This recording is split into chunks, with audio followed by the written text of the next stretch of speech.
жеткен жоқ. Бірақ қуанып отырғанымыз мына Қарағанды, текті Қарағанды, небір мықтылар, небір ғалымдар, небір адуын ақындар, жазушылар шыққан Қарағанды 100 томдықты бұрқыратып шығарып, әнеу күні соның Қарағанды жерінде маған айтқан, олар шақырылғанбыз, бірақ қол тимеді.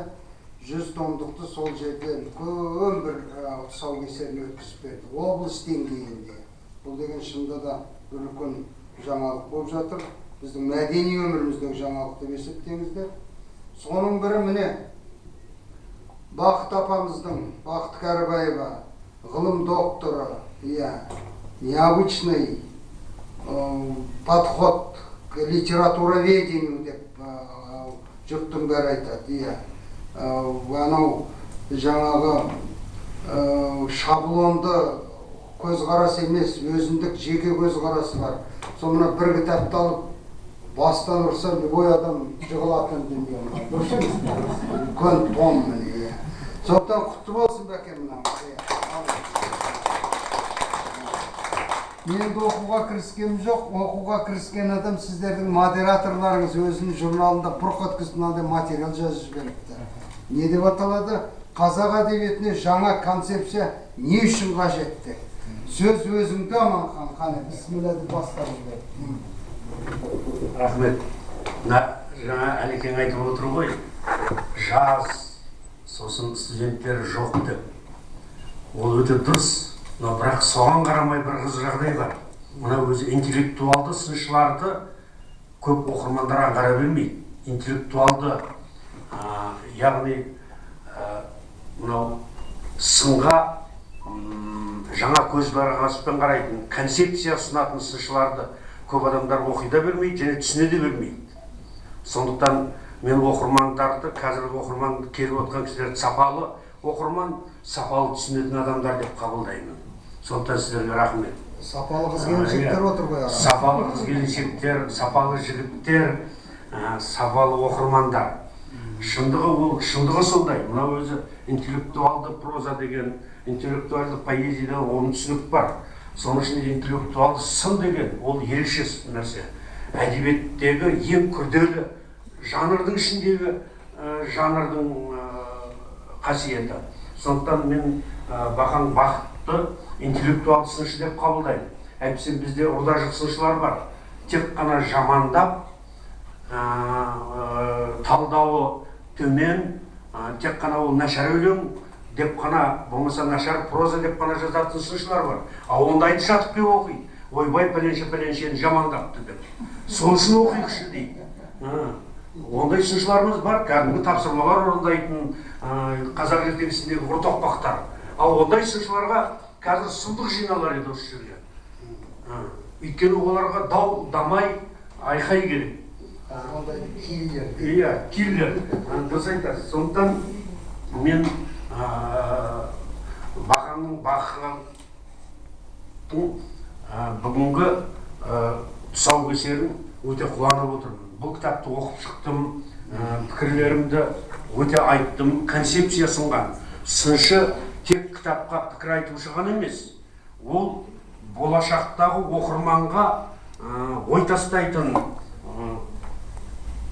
болашақтағы оқырманға бағдар беретін сыншы болу керек. Осы тұрғаларында Бахыт Карибаева шынымды айтайын, ең алдын қатарлы сыншылардың бірі. Ондай сыншылар бізде Сағат Әшімбаев еді. Одан кейін Зейнолла Серікқалиев еді. Кәдімгі интеллектуалды сынның өкілдері. Сағат Әшімбаевты кезінде жек көргендер де болды. Цитатты көп келтіреді, орыстардан, батыстан, философтардан деп айыптағандар болған. Ал ол кісі мынау тамаққа тұз салмасаң, тамақ не болады? Ешкім жемейді. Ондай тамақты, тұзсыз тамақ.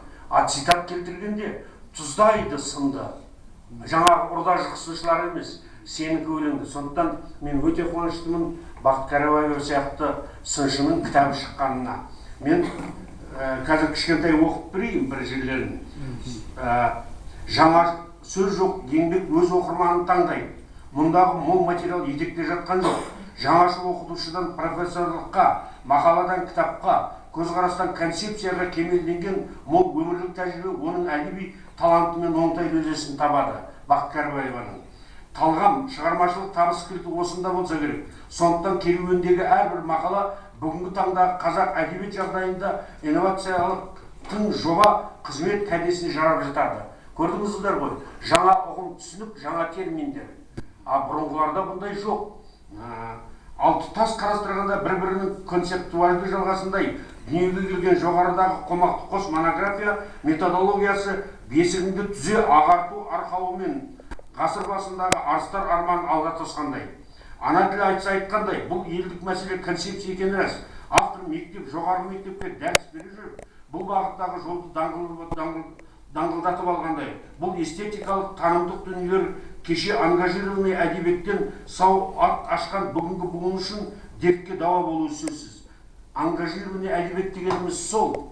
Жаңағы бас көз жоқ сынау, бас көз жоқ сойып салу, бас көз жоқ реп салу, сосын мен қатырдым ғой деп төсін қағып, калидорда арын бері теңселіп жүру.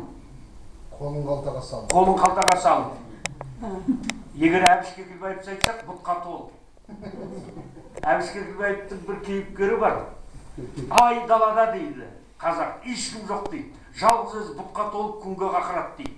Кімге қыр көрсетіп тұрғаны ешкім білмейді дейді. Сол сияқты сыншыларымызға қарағанда бақаңның жолы болған, сондықтан тұсауын кесейік, қалған әңгімені ары қарата жалғай береміз. Сондықтан мен ортаға лентаны қию үшін, кітапқа сәт-сәпа жазу үшін Асқар Әлбек Асылбайұлы және филология ғылымының докторы профессор сыншы әдебиетші Дандай аға Ысқақовты шақырсам деп отырмын.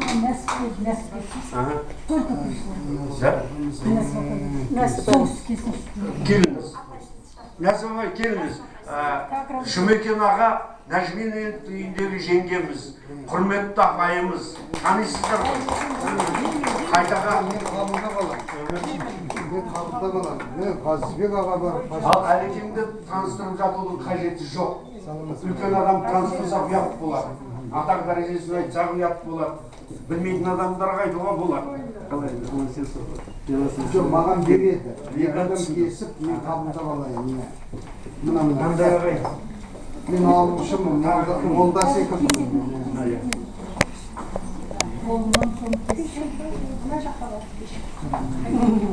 Жоғы мені өсіріп әкел неңді.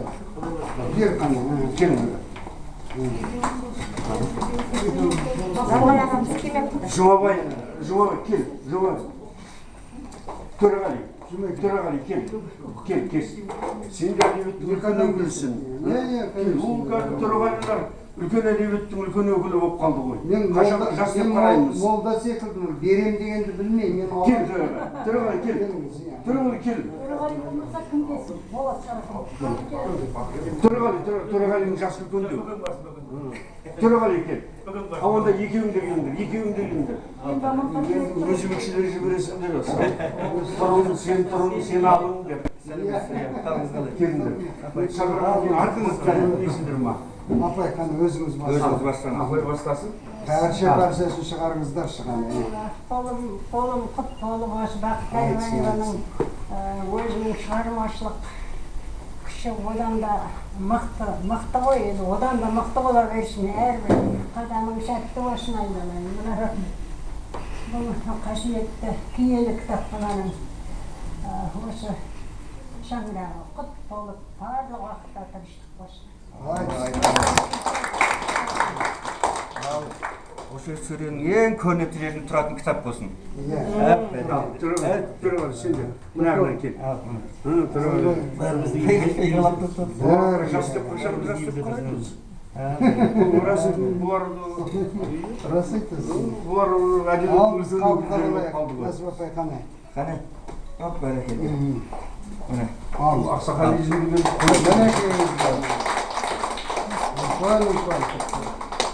әдемі кітап. Біздің қыздар қайда? Рахмет жігіттер.